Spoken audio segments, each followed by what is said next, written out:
안녕하세요. 저는 밀양에 살고 있는 중년 여성입니다. 2년 전 안타까운 사고를 겪고 아직도 그때의 공포와 후유증에서 벗어나지 못하고 있기도 하죠. 여전히 제 탓 같기만 한 그날의 일 때문에 남편 생각이 많이 나는 오늘입니다. 날이 좋아도 흐려도 남편 생각이 내내 가슴속에서 떠나질 않아 괴로운데 이게 참 병원의 힘으로도 극복하기가 어렵더라고요. 제가 전생에 큰 잘못을 지었기 때문에 일이 벌을 받는다고 해야 되는 걸까요? 밤만 되면 우는 것도 지치고 새벽 도중 잠에서 깨서 한참을 멍 때리고 있는 시간도 너무 힘이 들어서 사연을 찾게 되었어요. 그래도 이곳에는 저만큼이나 힘든 경험을 한 사람들이 수두룩하더라고요. 다들 위로받아 가시길래 저도 한번 글을 남겨봅니다. 저는 저랑 남편 그리고 아들까지 해서 셋이서 살고 있었어요. 그리 유복한 집이 아니었지만 유복한 집 못지않게 아주 행복하게 살았습니다. 특히 제 남편은 남편으로서 또는 아빠로서 늘 진심을 다하는 사람이었어요. 집안의 가장이 똑바른 사람이었기에 우리 집은 큰 갈등 없는 가정이었습니다. 아들도 올곧게 커주었죠. 해주는 것도 없는데 어쩜 그리 바라는 것마저 없는 건지 처음에는 아들이 다른 아이들과 달리 어릴 적부터 딱히 욕심이 없길래 걱정을 많이 했습니다. 그런데 아들이 철이 빨리 들었던 것 뿐이더라고요. 애들이 철이 빨리 드는 건 안 좋다고 말씀들 하시는데 그런 걱정과 달리 저희 아들은 당시 사춘기가 왔는데도 일탈을 해본 적이 없네요. 저는 당시만 해도 시집을 무척 잘 갔다고 생각했어요. 남편 잘 만나 아들 바람직해 웬만한 신여성들이 부럽지 않은 아줌마였습니다. 그런데 말이에요.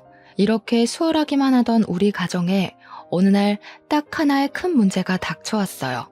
바로 남편에게 있던 전처의 존재였죠. 남편의 재혼은 결혼을 하기 전부터 알고 있었고 남편 또한 자신의 이혼 사실 때문에 결혼 전 제게 호감 표시하는 걸 미안해 했었어요. 다들 이혼을 한 사람들은 다 이유가 있다고 하잖아요. 제가 어떤 사람인 줄 알고 저를 그렇게 믿으세요. 제가 작정하고 미란 씨 꼬시고 싶어서 거짓말하는 거면 어쩌려고요. 진짜 나쁘게 마음먹은 사람들은 지금 정환 씨처럼 그런 식으로 티 안 내죠. 저도 보는 눈이 있어요. 제가 하루 이틀 지켜보고 이러는 줄 아세요? 남편은 자신의 이혼 이력을 마치 죄명처럼 여겼지만 괜찮았어요. 저는 남편의 환경보단 남편의 인품이 더 눈에 들었던 사람이거든요. 이만한 남자 못 만나겠다 싶어서 제가 먼저 적극적으로 대시를 했고 남편은 제게 미안해하기만 하다가 끝내 저를 받아주었습니다. 그때 남편이 전처의 얘기를 잠깐 해준 적이 있었는데 전처가 자신의 가난 때문에 고생을 너무 많이 해서 이혼을 요구했다고 했어요. 제가 만날 당시 남편은 제법 자리를 잡고 있는 직장인의 위치였던지라 가난하지는 않았거든요. 그렇다고 막 잘 사는 정도도 아니었어요. 아무튼 전처가 그랬다니 그때는 남편이 굳이 설명하지 않아도 얼마나 힘들었을지 가늠하고 이해했었습니다. 제가 전처에 대해 이해할 수 있는 부분은 딱 그 정도였어요. 그리고 남편도 제 진심을 알고 더 이상 전처를 언급하지 않았습니다. 그렇게 저희는 결혼하였고 남편과 10년 가까이 살면서 저는 제 선택이 옳았다고 믿고 살았어요. 그건 전처가 다시 등장하기 전까지 행복이었다는 걸 모르고 말이죠. 더는 남편 입에서 전처 얘기가 안 나올 줄 알고서 살았는데 왜 전처 문제가 다시 수면 위로 올라왔냐 하면 바로 전처가 남편을 찾아왔기 때문이었어요. 저랑 남편이 같이 결혼 생활을 이어간 지 무려 10년이라고 했잖아요. 남편이 어느 날 제게 와서는 정말 예고 없이 전처의 존재가 다시 나타났다고 하더라고요. 남편은 한 회사에서 제법 오래 일한 사람입니다. 일반 소기업의 과장 자리였는데 어릴 적 전처랑 이혼할 쯤에 그 회사를 들어가서 계속 다니고 있다가 저를 만난 거예요. 그러니 전처가 남편을 찾아내는 건 어렵지 않았을 겁니다. 그래도 전처가 남편과 이혼을 하고서 한 번도 소식이 없다가 갑자기 나타났다고 해서 얼마나 당황했는지 몰라요. 전처가 왔었다는 그날 저녁에 남편이 제게 심란한 얼굴로 얘기를 꺼내더라고요. 전처가 말기암이래. 그래서 마지막 소원이 있다고 재훈이랑 한 달만 같이 있을 수 있냐고 하네. 뭐? 같이 살아달란 소리야? 이혼해놓고 10년 만에 연락 와서 갑자기 그게 무슨 소린데? 당연히 안 된다고 했지? 미안해. 아직 대답 못했어. 나도 워낙 갑작스러웠던지라 거절은 못했거든. 당신한텐 정말 미안하지만 재훈이 생모잖아. 한두 달밖에 못 산다고 하는 게 마음에 걸렸어. 맞습니다. 사실 제 아들은 제가 낳은 자식이 아니에요. 재훈이는 남편과 전처 사이에 나온 자식이고 남편은 저와 만날 때 아들의 존재를 바로 밝혔었습니다. 저는 그것마저 흔쾌히 받아들일 준비가 되었을 만큼 남편을 사랑했어요. 그리고 우리 아들을 남편의 아이라고만 생각했지 절대 전처의 아이라고는 생각하면서 살지 않았습니다. 아들은 제 품에 안겼을 때 겨우 2발로 걷는 아기였어요. 당연히 아들이 큰 뒤로 생모의 존재가 있다는 걸 따로 알려주긴 했습니다. 아들이 처음 알고 좀 혼란스러워하긴 했으나 저는 말해주었어요. 나는 아기 때부터 너를 키우면서 한 번도 생모가 따로 있다고 생각하고 키운 적 없었다고 말이죠. 아들도 제 마음을 알아주어서 엄마인 제 존재를 부정하거나 그런 일은 없었습니다. 그런데 전처가 갑자기 나타나 제 아들에게 눈독을 들이다녀 왜 잘 살고 있는 우리 가정을 휘저으려 하는 건지 이해가 안 되었어요. 이미 자기가 포기한 남편이고 아들이잖아요. 아무리 죽을 때가 되었다고 하지만 이미 다른 가정이 있는 사람을 왜 다시 찾냐는 말이에요. 자기가 죽을 병에 걸렸으면 남의 남편이 된 전 남편을 다시 찾아도 되는 건가요? 그게 감동적이고 가슴 아픈 스토리라고 생각하는 걸까요? 전처도 전처지만 저는 남편에게도 처음으로 실망이란 걸 했습니다. 남편이 전처가 무슨 부탁을 했든 확실하게 거절만 했어도 저희 집안 공기가 바뀌진 않았을 거예요. 그날 이후 우리 집에는 한 번도 느끼지 못했던 냉기가 흘렀습니다. 저는 남편의 생각을 당연히 단호하게 거부했고 남편은 그것에 대해 계속 고민하면서 시간을 흘려보냈죠. 그러던 어느 날 남편이 베란다에서 누군가와 통화하는 걸 보았어요. 슬그머니 가서 엿들었더니 통화 상대가 전처인 것 같더라고요. 그럼 입원 안 하고 그냥 집에서 보내려는 거야? 그러다 갑자기 큰일 나면 어쩌려고? 괜찮겠어? 어차피 가망이 없는 삶인데 언제 죽든 상관없지 뭐. 차라리 빨리 죽어버렸으면 좋겠다는 생각도 해. 너무 아플 때면 스스로 목숨도 끊고 싶더라. 그런 생각하면 안 되지. 할 수 있는 데까지는 버텨야 돼. 기다려봐. 내가 어떻게든 아내 설득해 볼게. 우리 와이프 그렇게 나쁜 사람 아니라서 당신 입장 이해해 줄 거야. 남편이 저를 잘 모르는 부분도 있었나 봅니다. 그럴 수밖에요. 10년 넘게 살아오면서 저 또한 남편에게 이럴 수 있는 여자라는 걸 처음 알았거든요. 저는 둘의 통화를 참지 못하고 베란다로 들어갔습니다. 남편의 휴대폰을 빼앗아 제가 받았어요. 저희 남편이 저를 잘 모르는 것 같아서 대신 말씀드릴게요. 말기암이라는 건 정말 유감입니다. 그런데 제 아들은 안 돼요. 가족이란 건 이미 손 놓으셨으면 그걸로 끝이라고 생각해요. 이렇게 다시 찾아서 남의 가정 뒤흔들어 놓을 거였으면 이혼을 하지 말았어야죠. 여보, 이리 내. 지금 그런 상황 아니야. 들어가서 설명할 테니까 휴대폰 이리 줘. 말기암이면 남의 가정이 파탄 나든 말든 그렇게 이기적이어도 되는 거예요? 아무리 죽기 전에 마지막 소원이라지만 기본적으로 윤리는 지켜야죠. 저는 그쪽 때문에 죽겠다고요. 남편은 결국 제게 큰 호통을 치면서 휴대폰을 강제로 앗아갔습니다. 그리곤 전처에게 다시 전화하겠다는 말을 하고서 끊었고 방으로 들어가 버렸어요. 속이 열불이 난다는 기분이 어떤 건지 그때 처음 느껴봤네요. 저희 집은 원래 큰 소리가 나는 집안이 아닌데 전처의 등장 이후로 번번이 큰 소리가 나니 아들도 깜짝깜짝 놀라는 것 같았어요. 아들은 저와 남편이 목청을 높일 때마다 불안했는지 한 번씩 방 밖을 나와서 눈치를 보더라고요. 이렇게 시간만 보내다간 뭐 하나 해결되는 거 없이 가족 관계가 망가져 버릴 것 같았어요. 계속 이렇게 날짜만 보낼 수는 없었어요. 그 망할 전처의 존재 때문에 저희 집이 이렇게나 흔들려야 하는 걸 두고 보기가 힘들었습니다.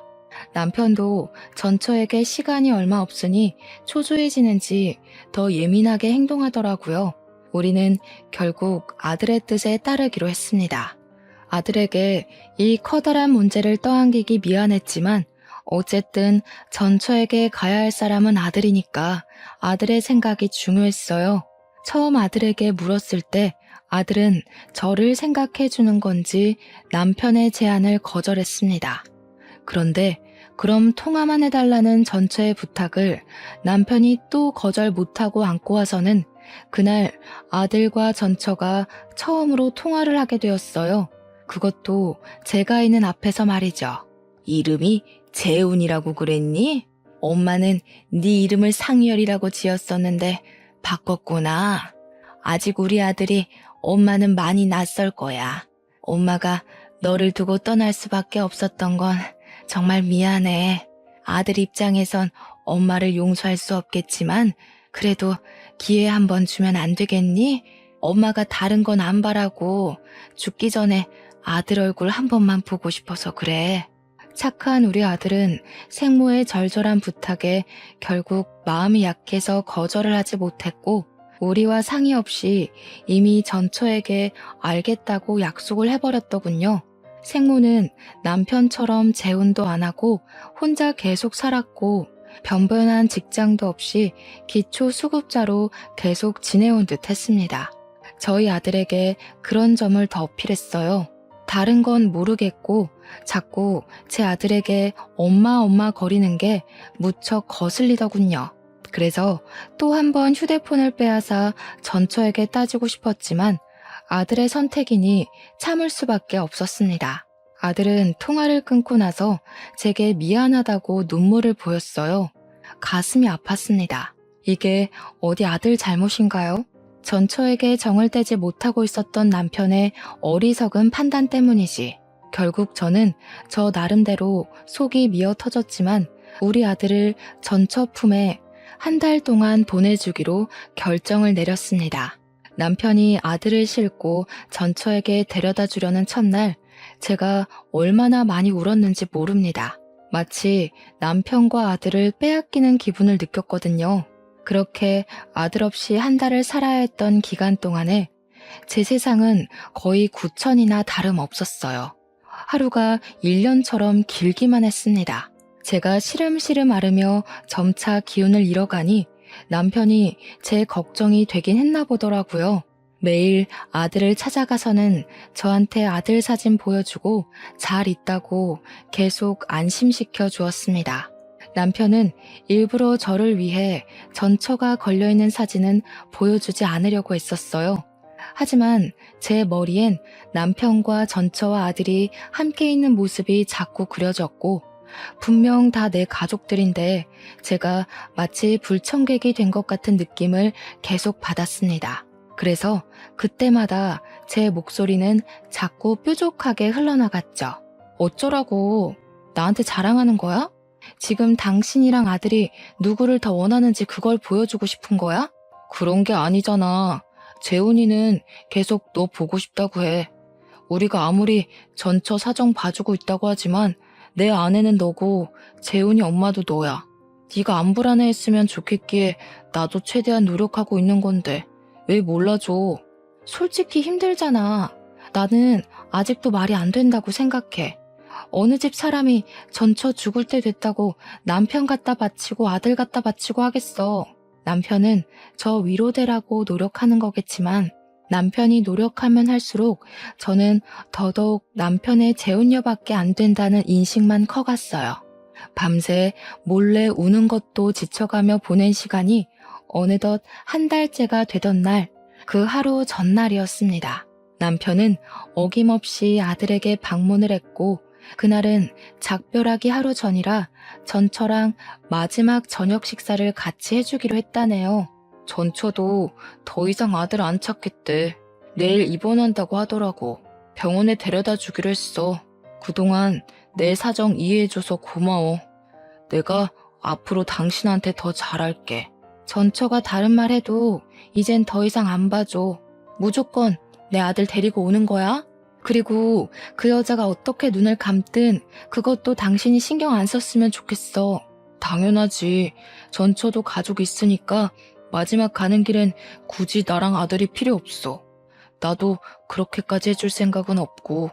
다시 한번 말하지만 나 전처한테 아무런 마음도 없어. 내가 좋아하는 건 당신이야. 이젠 평생 속 안 썩일게. 제가 한 달을 참아줬는데 그 몇 시간을 더 못 참겠습니까? 저는 남편에게 알아서 하라는 말을 한 뒤 다음 날만 목 빠지게 기다렸어요. 다음 날이 되면 남편이 아들을 또 데리러 갈 것이고 제 아들은 다시 제 품으로 돌아올 테니까요. 마음도 싱숭생숭하고 시간도 너무 안 가서 아들 기다리는 김에 저는 아들 방 청소까지 다시 한번 싹 했습니다. 사실 아들이 없는데도 거의 매일 아들 방을 청소했어요. 그럼 남편이 아무도 안 쓰는 방인데 피곤하게 뭘 그리 고생하냐고 하더군요. 그럴 때마다 저는 남편이 제 걱정을 해주는 것보다 누구 때문에 내가 이러고 있는데 라는 마음이 더 컸을 뿐입니다. 그만큼 남편에게 받은 상처는 컸고 잃은 신뢰는 깊었으니까요. 제가 이렇게 청소를 하고 있으면 남편이 언제 귀가했는지도 모를 때가 많았어요. 그런데 이번에는 제가 청소를 다 하고 나왔는데도 남편이 도착하질 않는 겁니다. 시계를 보았는데 벌써 11시가 되어 있었어요. 남편은 여태 아무리 늦어도 저녁 9시 전이면 집에 들어왔던 사람입니다.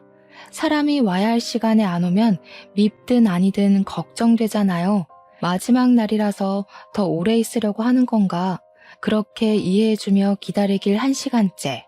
자정이 넘어갈 시간이 되자 결국 전화를 해봐야겠더라고요. 그래서 휴대폰을 들었는데 그 타이밍에 남편한테 전화가 먼저 왔습니다. 근데 받은 사람은 남편이 아닌 아들이었어요. 그리고 그날 저는 아들한테서 충격적인 소식을 들었습니다. 아빠랑 아줌마랑 같이 나갔는데 5시간째 안 들어와. 나 버리고 간 건 아니겠지? 무서워, 엄마. 여기 밤 되면 주변에 사람도 없고 편의점도 없어. 나 혼자 동떨어져 있는 것 같아. 뭐? 아빠가 아줌마랑 같이 나갔어? 아니다. 엄마가 갈게. 거기 어디야? 주소가 어떻게 돼? 주변에 우편물 있는지 찾아봐. 저는 아들에게 문자로 주소를 받고 급히 택시를 타고 찾아갔습니다. 아들 말대로 전천의 집이라는 곳의 위치는 인적이 드문 곳이었어요. 속된 말로 정말 사람 하나 죽어도 몇 년은 모르고 방치시킬 수 있을 만큼이었습니다. 이런 무서운 곳에 우리 아들을 한 달이나 뒀다는 사실은 저를 또 한 번 괴롭게 만들었어요.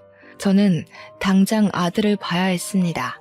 전처 집 초인종을 누르자 아들이 나왔는데 혼자서 많이 무서웠는지 저를 보자마자 안기더군요.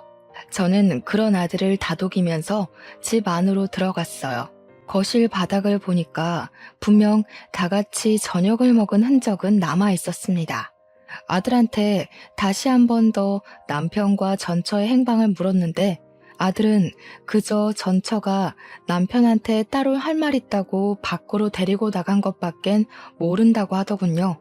저는 일단 아들을 잠깐 집에 두고서 집 주위를 둘러봤어요. 남편을 부르면서 돌아봤으나 찾을 수가 없었습니다. 남편 폰으로 전처 연락처를 찾아서 전화해도 전처 휴대폰마저 꺼져 있어서 기다리는 것 말고는 할 수 있는 방법이 없었어요. 그렇게 저는 아들과 같이 그곳에서 하루를 지냈습니다. 그럼에도 전처랑 남편은 나타나질 않았고 어쩔 수 없던 저는 일단 아들을 데려간다는 메모만 적은 뒤 그 집을 빠져나왔어요. 그리고 저는 그렇게 남편을 잃게 되었습니다. 며칠째 연락도 없고 돌아오지도 않길래 남편을 실종 신고까지 해야 했네요. 당최 이게 무슨 일인지 어안이 벙벙했어요. 남편이 이렇게 사라진 것이 혹시 그 말기암 전처에게 마음이 흔들렸기 때문일까? 그런 생각도 했습니다. 설마 둘이서 외국 병원으로 가버린 건가 싶기도 했고요.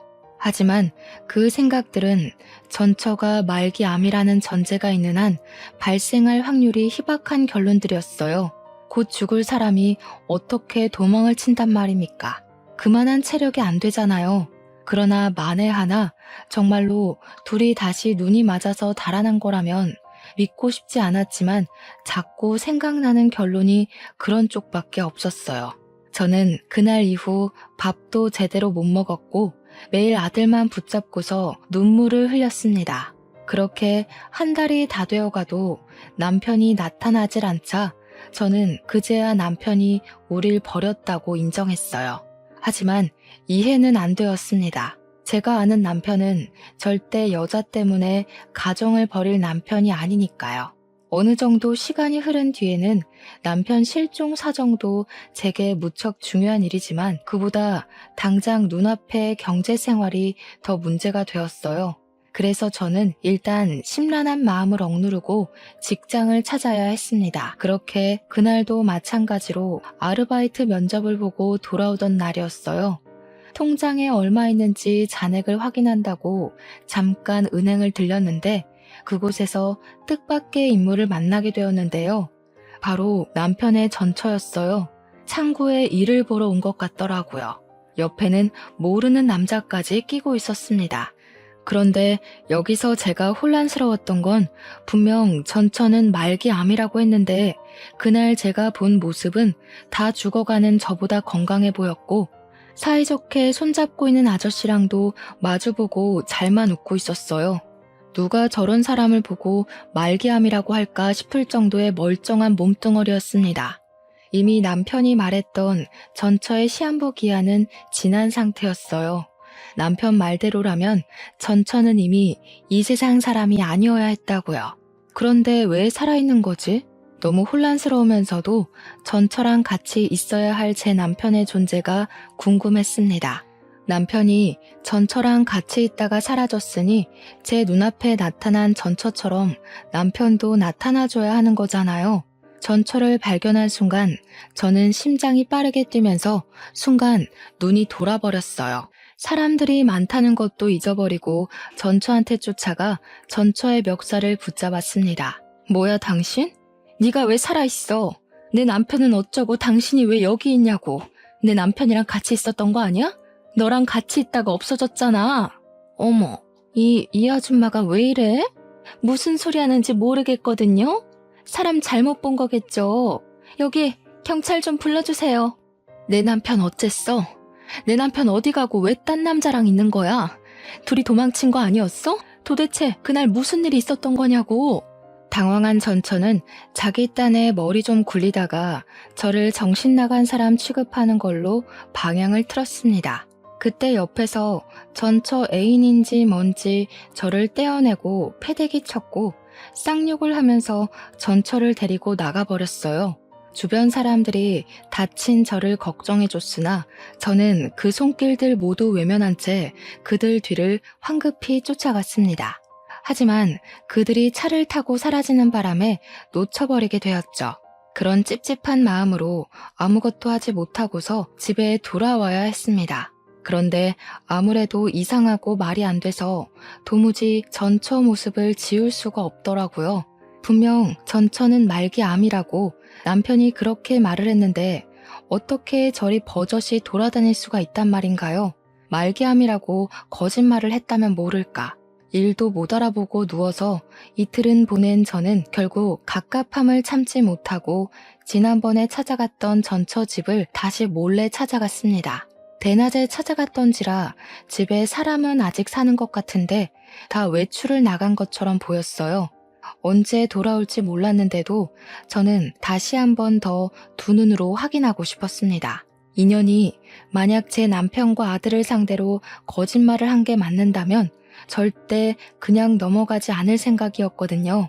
그렇게 집 주위에 몇 시간을 은닉하고 있던 저는 집 주위로 숨어들었다가 저녁이 다 돼서야 전처의 모습을 확인할 수 있었습니다. 전처는 어김없이 그때 그 남자와 또 같이 나타났어요. 보아하니 남자랑 이 집에서 같이 동거를 하는 낌새더군요. 전처가 남자의 팔짱을 끼면서 집으로 들어가는데 제가 숨어있는 곳으로 그들이 하는 대화가 들렸어요. 들통나는 건 아니겠지?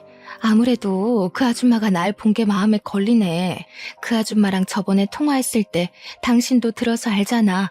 목소리만 들어도 얼마나 억측스러워? 보험심사만 통과하면 바로 여기 뜰 거라서 겁낼 필요 없어. 그 아줌마는 그냥 평생 제 남편 실종된 줄 알고 살 거야. 남편 없으면 아무것도 못하는 여자가 무슨 능력으로 알아내겠어? 우리는 그냥 입 다물고 호의호식하며 살면 돼. 저들이 무슨 대화를 하는 건지 구체적으로는 모르겠지만 일단 우리 남편한테 무슨 짓을 한 건 분명하단 확신이 들었어요. 남편이 실종된 걸로 알게 만들었다는 건 자기네들이 남편에게 무슨 짓을 했다는 거 아니겠습니까? 저는 울음을 참으면서 그들을 동영상으로 촬영했고 그날 바로 경찰서로 달려갔습니다. 얼마나 다리가 후들거렸는지 몰라요. 경찰서에 가서도 어디서부터 어떻게 말을 시작해야 할지 몰라서 그저 생각나는 대로 중구난방 얘기를 꺼냈어요. 제 남편이 실종 신고된 사람인데 이 사람들이 아무래도 무슨 짓 한 것 같다고 동영상을 보여줬고 여자가 내 남편의 전처라는 사실과 내 남편이 이 여자랑 있다가 실종된 거라고도 모두 얘기를 해주었습니다. 무엇보다 이 여자가 말기암이라고 했는데 멀쩡하게 돌아다니는 것 또한 빠짐없이 전달했죠. 경찰은 처음엔 제 얘기를 별일 아닌 실종 사건이라 생각하는 듯 했죠. 그럼에도 민중의 지팡이이기 때문에 제가 뭐라고 하는지 경청은 하고 있었고 갈수록 상세해지는 제 진술을 곰곰이 생각하는 태도까지 보여주었습니다. 경찰 또한 뭔가 수상하긴 하다는 걸 느낀 것 같았어요. 특히 제가 보여준 동영상에서 전처랑 남자가 하는 대화를 듣고서 심각한 표정을 지었거든요. 다행히 경찰은 제 증거를 토대로 수사를 시작해 주었어요. 경찰에게 연락이 올 때까지 저는 아들에게조차 신경을 쓸 수가 없었습니다. 그저 제발 제 남편이 어딘가에서 무사히 살아있어만 주길 바라고 기도하기만 했어요. 그리고 며칠 뒤 제겐 또 하나의 충격 소식이 들려왔습니다. 전처 때문에 제 머릿속이 폭풍처럼 휘몰아치던 중 5일 뒤에 경찰한테 전화가 왔는데요. 경찰이 제 남편 이름을 묻더니 배우자 되는 사람이 맞냐고 묻더라고요. 남편을 찾은 것 같은 뉘앙스에 기뻐서 저는 곧장 그렇다고 대답을 했고 남편 신고도 부인인 내가 했다고까지 말했습니다. 그러자 경찰이 곧바로 목소리를 가라앉혔는데 느닷없이 제 남편이 이미 사망을 했다고 하는 겁니다. 그 순간 저는 심장이 멎는 줄 알았어요. 잘못 들었나 싶어서 뭐라고 그랬냐고 다시 물었고 확인 사살을 당했습니다. 이것만으로도 충분히 믿을 수 없는 충격을 받았는데 그 뒤 경찰이 다시 있는 말은 저를 주저앉게 만들었어요. 남편분이 김정환 씨잖아요. 그런데 윤민호 씨 성함으로 사망 신고가 됐어요. 그러니까 시신은 김정환 씨가 맞는데 신고 정보는 전부 윤민호 씨라는 거죠. 네? 도대체 무슨 말을 하시는 거예요? 아이고 세상에, 무슨 그런 소리가 다 있대? 다시 한번 설명해 주시겠어요? 그래서 우리 남편이 죽었다는 거예요? 다른 사람이 죽었다는 거예요? 워낙 정신없는 상태로 전화를 받아서 그런지 경찰 말을 바로 이해하지 못했습니다. 제 남편이 사망을 한 건 맞는데 우리 남편 사망 처리가 남편의 신원이 아닌 다른 사람의 신원으로 등록이 되어 있다고 하더라고요. 그러면서 경찰이 다시 한번 윤민호라는 이름을 말을 해줬어요. 하지만 아무리 머리를 굴려봐도 그 이름은 생전 처음 듣는 이름이었고 우리 남편 아는 사람 중에서도 그런 이름은 들어본 적이 없었어요. 제가 전혀 모르는 기색을 표하자 경찰은 다른 이름을 하나 더 말해주면서 혹시 이건 아는 이름이냐고 물었는데요. 그때 돋은 소름이 아직도 기억이 납니다. 경찰은 제게 전처 이름을 언급했고 저는 흥분해서 그 사람이 바로 남편의 전처라고 얘기를 했어요. 그러니 경찰 쪽에서 오는 반응은 역시나라는 느낌이었습니다. 경찰은 한숨을 푹 쉬면서 아무래도 사망보험금 수령을 위한 보험 살인 같다고 하더군요. 전처가 분명 말기암 환자라고 했는데 전처 앞으로 된 진단명 같은 건 전혀 조회되지 않았다고 하면서 말이죠. 살인이요? 지금 제 남편이 살인을 당했다는 거예요? 아니, 보험 살인이 뭔데 그런 게 있어요. 우리 남편이 왜 그런 일에 연관이 되어 있는 건데요? 살인이라니. 일평생 저랑은 관계없을 것 같은 단어의 등장에 긴장이 덜컥 되었습니다. 대체 이게 뭔 난리인가 싶어서 일단은 경찰이 해주는 말을 부정했어요. 내 남편 사망 아니라고 뭐 잘못한 거 아니냐부터 내가 애초에 실종해서 신고를 했던 건데 뜬금없이 사망 소식을 전하는 게 말이냐고 대체 이게 뭔 소리냐고 겁에 질려서 질문만 했어요.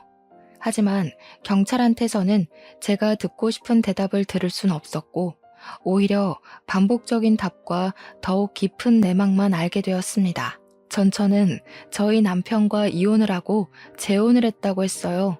자기 재혼남이랑 짜고 재혼남에게 든 사망보험금을 타기 위해 의도적으로 제 남편에게 접근을 했던 거랍니다.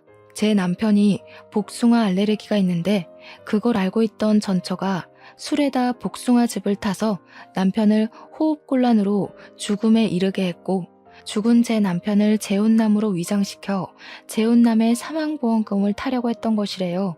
실제 재혼남 앞으로 사망보험이 너무 많이 들어있어서 이를 수상하게 여긴 보험회사가 조회를 하고 조사를 시작했고 사기라는 것이 발각되었다고 했습니다. 보험회사에서 온 연락이 마침 제 남편 사건을 조사하던 중에 신고가 들어와서 그들이 바로 경찰에 잡힐 수 있었다고 합니다. 그 전화 한 통으로 제가 간절히 바랬던 남편의 복귀는 이루어질 수 없는 허상이 되어버렸어요. 전화를 끊고 나서 저는 또 울음을 터뜨려 버렸습니다. 남편의 부고 소식은 저의 모든 걸 무너뜨렸지만 일단은 경찰서로 가야만 했어요. 그곳에서 저는 다시 전처를 보게 되었습니다.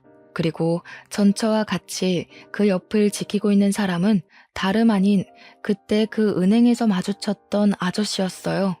저들이 제 남편을 보험 타먹으려고 죽게 만들었다는 거잖아요. 경찰에게 듣기만 했을 때보다 직접 눈앞에서 그 욕망에 찌든 모습을 보니 제 분노는 이루 말할 수 없이 솟구쳤고 저는 아랑곳 없이 다짜고짜 달려가 전처 등짝을 패기 시작했어요. 당신들이 사람이야? 어떻게 내 남편을 그런 식으로 이용을 해? 한때 가족이었던 사람한테 어떻게 그럴 수가 있냐고. 내 남편은 네가 죽는다고 했을 때 아들 생모라고 안쓰러워하기까지 했는데 어떻게 그런 착한 사람한테 정신 나간 짓을 할 수가 있어? 전처는 제게 두들겨 맞는 것에 짜증내면서도 자기 재혼남한테 성질을 부렸습니다. 내가 이 아줌마 찝찝하다고 했지. 진작에 이 아줌마까지 손봤으면 걸리는 일 없었을 거 아니야. 대담한 짓까지 해놓고 왜 이런 실수를 대비 안 해? 네 탓이라고? 집 주소 들킨 게 누군데? 애초에 너네 집 노출 안 시키고 어디 다른 데로 애 불렀으면 이런 일까지 안 왔겠지. 둘은 서로 반성할 기미는 안 보이고 서로 제 남편 죽인 걸 등한시하고 있었습니다. 제 남편의 죽음이 이런 골빈 사람들 때문에 더더욱 가벼워지는 게 너무 싫었어요. 저는 오열을 하면서 바로 전처의 머리채를 잡고 흔들었습니다. 차라리 말기암 걸려서 죽어버리는 게 나았다고 왜 살아서 나한테 이런 끔찍한 경험을 안겨주냐고 원망하였어요. 나 때는 그놈 쥐뿔도 없었다고. 전부인한테 이 정도는 해줄 수 있는 거잖아. 그놈 가난뱅이일 때 고생한 건 나야. 뒤치다거리 내가 다 해줘서 취직시켰던 거라고. 고생이란 고생은 내가 다 했는데 정작 보상을 당신이 받는 건 억울하지. 아무리 그래도 그렇지 어떻게 사람을 죽일 생각을 해? 네가 뭐라고 짓거리든 짐승만도 못한 짓 벌인 건 사실이야. 착한 사람 이용해서 죽여놓고 뻔뻔하게 변명하고 싶어?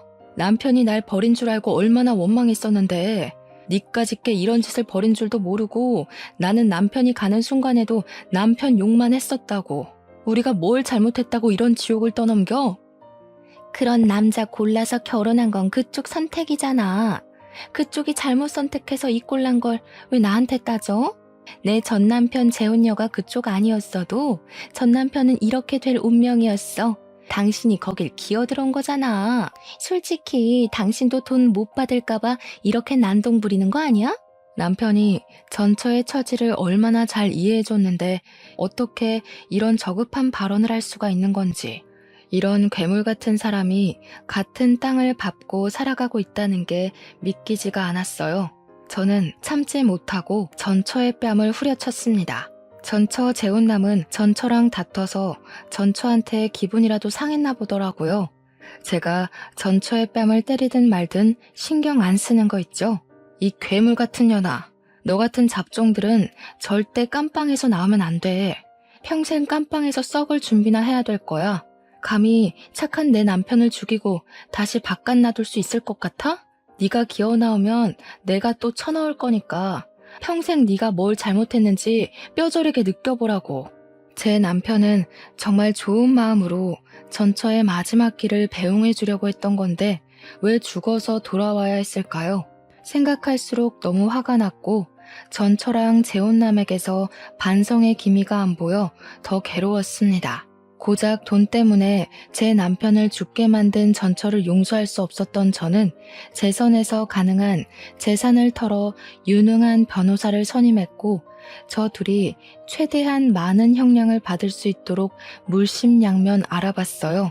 남편의 마지막 가는 길 배웅도 못 해줬는데 남편의 억울함이라도 풀어주고 싶었거든요. 저는 이걸 저만 알도록 그대로 묻히지 않고 남편 잃은 억울함을 각종 뉴스에 제보했습니다. 보험 사기와 관련해 인터뷰까지 자처해서 진행했어요. 전처를 만나고 온 남편이 실종되어 결국 사망한 사건으로 많은 매스컴의 관심을 받게 되었죠. 방송국에서 그토록 많은 러브콜을 주어서 정신없는 시간을 좀 많이 보냈어요. 전처와 재혼남의 얼굴은 까발려지지 않았지만 신상은 이미 다 공개가 되었고 그들은 기사를 접한 온 국민에게 질타의 대상이 되었습니다. 그렇게 산만한 시간을 보낸 뒤 저는 제 남편의 사망 신고도 남편 이름으로 다시 정정 신고를 했어요. 다른 사람 이름이 적힌 유골함도 남편의 이름을 찾아주어 제가 아는 납골 땅으로 이적해 안치해 두었습니다. 우리 불쌍한 남편, 가족들이랑 인사도 못하고 제 명이 아닌 시기에 운명을 달리하여 얼마나 한이 맺혀 있겠습니까? 장례식도 제 손으로 치러주지 못했는데 어떻게 착하게만 살았던 사람에게 이리도 불행하게 생을 마감시키는 건지 하늘이 원망스러웠어요.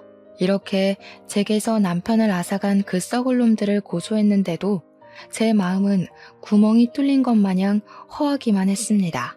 아무래도 제가 뭘 하든 남편은 영영 돌아올 수 없는 곳으로 가버렸다는 사실을 받아들이기 싫었기 때문이겠죠. 이런 제 사정을 알아주신 건지 보도를 탄 이후 저희 동네뿐만 아니라 모르는 사람들까지도 저와 아들의 처지를 알아봐 주셨어요.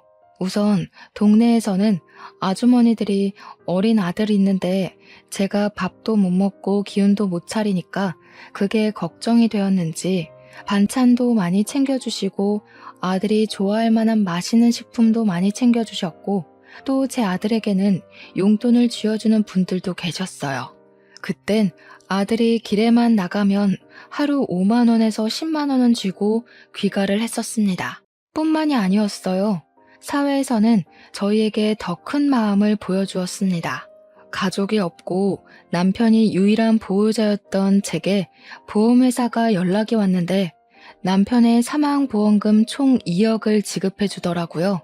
그리고 이 사실이 남편의 회사에도 소문이 퍼져서 직원들이 남편을 위해 위로금 3천만 원을 모아주었고 남편의 퇴직금까지 받게 되었습니다. 이 많은 고마운 손길들 덕분에 저랑 아들은 앞으로 살아가는 데에 당장은 무리가 없어졌어요. 남편이 좋은 사람이 맞다는 게 이렇게 또 증명이 되니 감사하면서도 제 마음이 울적하더라고요.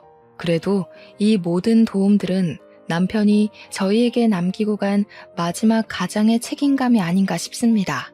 하지만 그런다고 가장을 잃은 무게는 저와 아들에게 평생 지울 수 없는 아픈 상처로 남을 겁니다.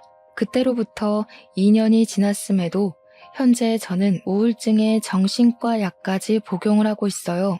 아직도 과거의 기억에서 벗어나지 못했고 남편이 제게 처음 전처의 소식을 갖고 온 그날 남편을 더 심하게 뜯어말렸더라면 이런 사고를 막을 수 있지 않았을까 후회를 계속하고 있답니다. 머릿속에 가득 차서 일상생활이 불가능할 정도로요. 근데 그게 우리 아들한테도 영향을 끼쳤나 봅니다. 아들은 한참 친구들이랑 뛰어놀 나이인데도 학교 마치면 늘 바로 귀가를 해서 제 곁에 있어줘요. 저를 억지로 일으키고 맛있는 거 먹고 싶다고 조르고 가끔씩 산책도 데려나가 줍니다. 아빠도 없는데 엄마까지 잃으면 자기는 정말 살 수가 없다고 하는 아들의 말을 들을 때면 저도 잠시 정신이 번쩍 들긴 해요. 제가 차마 아들한테는 아빠가 그렇게 돌아가셨다는 말은 못 해줬고 사고로 눈을 감았다고만 알렸거든요. 그러니 아들이 아빠가 돌아가신 건 제 잘못이 아니라고 더 기운을 북돋아주는 거 있죠. 그런데 아들도 한편으로는 아빠의 죽음이 자기 때문이라고 말할 때가 있는데요. 자신이 생모를 보러 가겠다고 결정하지 않았으면 아빠가 안 죽었을 거라고 생각하더라고요. 어린 나이에 얼마나 가슴 아픈 자책입니까?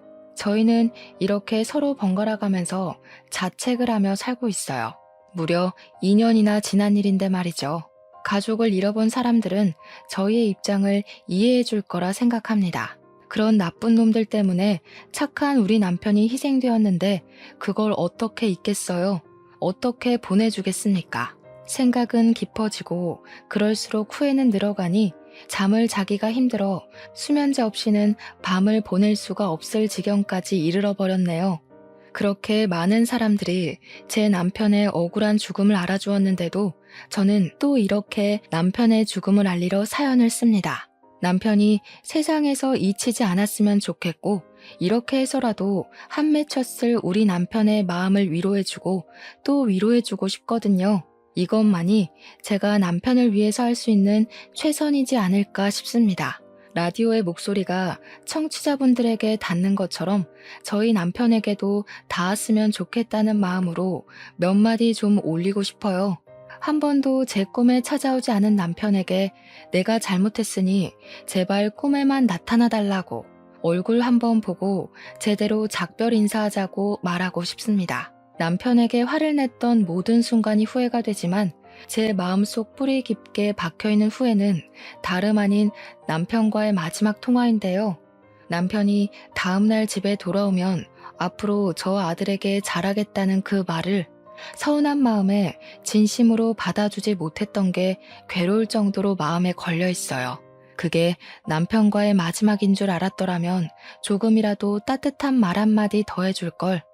왜 내 그릇은 그리도 작아서 남편 가슴에 대못을 박았는지 남편에게 미안하다고 말해주고 싶고 죽을 때까지 당신의 존재를 잊지 않고 마음에 품고 살겠다고 혹시나 만나게 된다면 그렇게 용서를 빌고 싶습니다. 이 모든 삶이 그냥 긴 꿈이거나 누군가의 소설이면 얼마나 좋을까요?